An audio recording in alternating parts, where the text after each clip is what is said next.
Today the Fox is gonna do its very first burnout.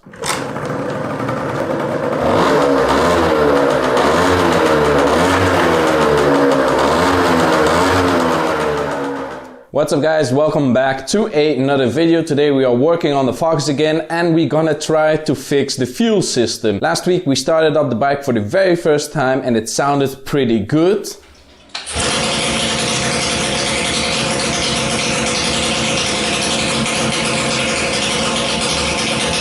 But there was a little bit of an issue, and that was with the fuel tab. Now, this is the fuel tab that I'm talking about. It was leaking. This O-ring is very, very old, so I wanted to replace it. So I went to a shop and got this O-ring. This is a 12x3 O-ring. The original O-ring is a little bit smaller. These are the two O-rings. This is the old one. This is the new one. The original is a little bit smaller, which is a little bit concerning. I'm gonna have to do some fixes to hopefully get it work, and if not, we're gonna have to use something else. Now, there was a person in the comment section below and he said I could use Teflon. Teflon is a good idea to use when you're in a pinch. When, for example, you have a race tomorrow and your fuel tab is leaking, you can use Teflon. The reason that I kind of don't want to use Teflon is because of spare parts. For example, I use Teflon, the bike performs well, no leakage, so that means the problem is solved. Now, for example, I'm doing maintenance on the bike like after a year of riding and I want to replace all the seals. If I can get the correct seal, I can replace it just with a new one and get the bike all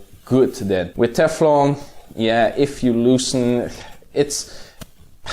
in my mind, it's better to use the right parts to get a nice seal, and yeah. It's weird, it could work with Teflon, but I don't want to use Teflon, and yeah, I just want to use an O-ring. Let's keep it at that. I want to use a O-ring. So we're gonna try to get this fuel tab completely sealed and maybe start up the bike a little bit more. Let's go to some heat cycles, but before we can plan for that, we need the fuel tab to be closed up. Now, the way the fuel tab works, or the seal, you have this little cone right here. The rubber goes on it and it presses a little bit into this ring right here, and then it seals off the threads with the fuel tank and all that stuff, so you don't have leakage. Now, because the O-ring is a little bit too big and the cone is not wide enough, there's a little bit of a problem. Maybe I can draw it out for you guys. Okay, let's get our board. Here is our fuel tab, or at least the threads with it. This is our O-ring. It goes all the way around it, and this is like our small little cap. So what happens when you thread this in? The O-ring gets compressed and it seals off right here, because it compresses right here and right here. And this is where your fuel tank is, and it compresses right here. So this gap right here, this is where the fuel was leaking out. So that doesn't happen anymore. But because the cap is a little bit too small, something like this, what can happen? It can pinch out of here and maybe then just loosen up here. So we don't want that. So what I'm gonna do, I'm gonna take a bearing, a big bearing, and try to make from this something like this. Just press it out, and I'm gonna use a big bearing for that. Press it down and maybe open it up a little bit so we have some clear stuff. But yeah, so let's get into it. Hopefully I can fix it and we can run the bike for a little bit today.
So the fuel tab is fixed, no more leakage. As you can see, it's completely dry under here. We already have fuel going to the carb, so no leakage on the carb, no leakage on the fuel tab. Absolutely perfect. The way we fixed it worked. So now we can buy 12x3 O-rings and we can replace them anytime as we can. Now I also did some modification or a delete of something with the fuel tab. These two pieces right here. This is the filter that goes into the tank, and this little tube makes you switch from reserved to a normal riding. So that means when you're riding and suddenly you run out of gas, you can switch over the fuel tab and then you can ride for a little bit longer until you get a gas station. Now this is a race bike, so that isn't really necessary, so we don't need that anymore. Now you can say, why did you remove the fuel filter? Now this is an old bike. I don't know what's going on inside of the tank. There is dirt in the tank from grinding, from welding, from every stuff that we did. Now is it logical that I remove this filter? Yes and no. One, I could leave the filter in there and there will be no dirt going to the carb. Now, if I leave the filter in there, all the dirt and grime and whatever will stay in the tank. It won't come out. So now when I remove this, it is a straight shot to the fuel tab. So when dirt comes out, I will see it in the fuel line because it's a clear fuel line. So I can hook this off and drain it so I can get that dirt out of there. Or I can do it by the carb. If the fuel goes to the carb, dirt will be in there. We will be cleaning our carb every single event. So at one point, the tank will be completely clean and there won't be any dirt. And we can follow up our condition of our tank and the dirt that goes in there very easy. So now with the fuel tab fixed, we can do a heat cycle. Now this is a new piston that is in there, so I want to do some heat cycles. I'm gonna run it for like 5 minutes stationary.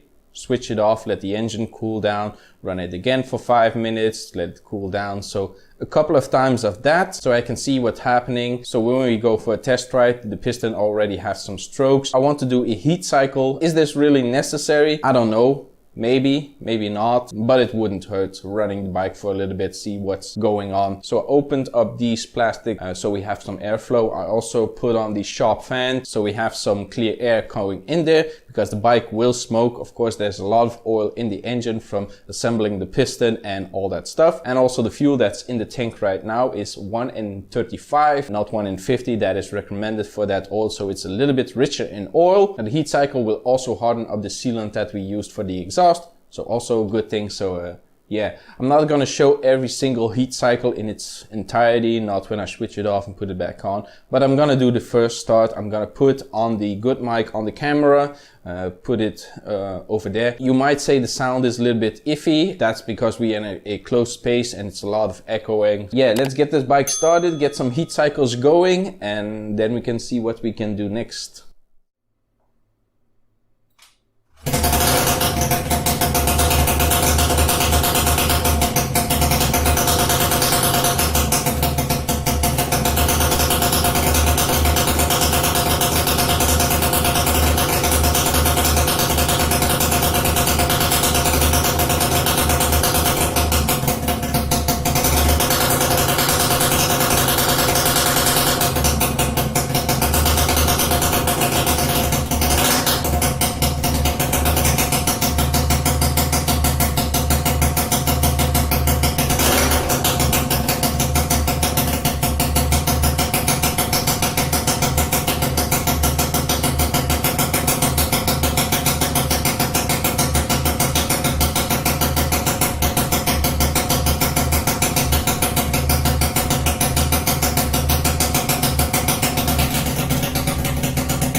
So the heat cycles are done. There was a lot, but a lot of smoke in the workshop, and that is also a problem. Not for the bike, but for myself. I cannot walk around here with the bike smoking, and we're gonna have to run the bike inside for quite a while. So I think I'm gonna make a suction system for the smoke that I can attach to the exhaust, so I can run the bike even if it runs with a lot of smoke. I can run the bike and the exhaust fumes will go outside on the other way.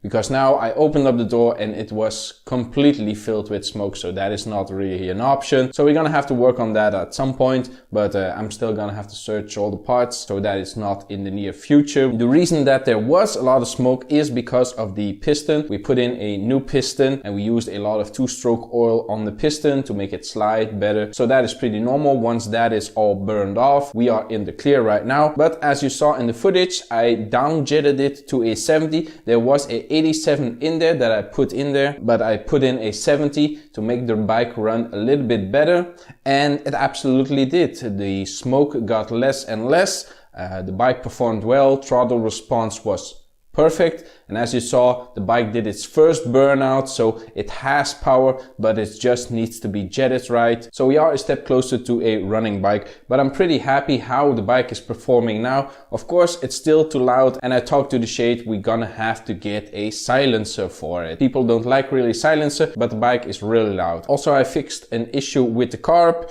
not really a big issue, but yeah. What was happening when I opened up the fuel valve, the fuel was coming in, but it stayed like a centimeter and then there was just air. When I hit the throttle, I could see the fuel going down, and I was worried when we go on full throttle that the fuel wouldn't get into carb fast enough to keep feeding the engine. But when I changed the jet on the float, there were the O-ring that seals off the pot. It was a little bit pinched, and I think air is getting in there, and that's why the fuel doesn't go all the way up. But I put in the O-ring correctly, and now the fuel fills up all the way into the tube. There is a little bit of air in there, but that is not a big issue. There is always gonna be air in there. Maybe when we ride around and there's still fuel coming in there, the air will maybe escape or whatever. Now it gets consistent fuel, so that is also a big step forward. When I had the bigger jet in there, I checked the spark plug. It was pretty wet and oily, so I cleaned that off before I started up with a 70 jet, and as you saw, the bike performs much better with that. So jetting is really important on a bike. You can run a bike with a richer setup to protect the engine, but you're gonna have a lot of smoke and a lot of oil coming out of your exhaust. So you wanna get as lean as possible, but not too lean that you break your engine, because the fuel cools down your piston and all that stuff. But we're gonna have to get into that in a later time. I couldn't be any happier, but now comes even the harder part. We're gonna have to do other steps, and that is gonna be the seat. We're gonna have to get that seat sorted out because it's getting really close to the event. I think we have like 100 days left. That sounds a lot, but remember, I only make one video a week. That means I only work one day in a week on the bike. So yeah, it's gonna be pretty close. But if we have a running bike that performs well, that we can sit on, that brakes, that gives throttle, does all that stuff, we're gonna go to the event. I think even if the bike doesn't perform right, I'm still gonna go to the event just to check it out, to show my face there and see what it's all about, see what we can do there, and yeah, have some interaction with the other people there. Of course, once we get that whole seat set up, we can work on the electronics, get them all in there, make it all nice and clean, and have a nice looking bike. I think paint is not gonna be for this year's event, maybe next year's event. So yeah, so that is gonna be it for this video, guys. Hope you enjoyed it. Be sure to leave a like and a comment down below. Follow me on Facebook, Instagram and TikTok, and if you're not already subscribed yet, subscribe to the channel. I really appreciate it, and I will see you in the next one.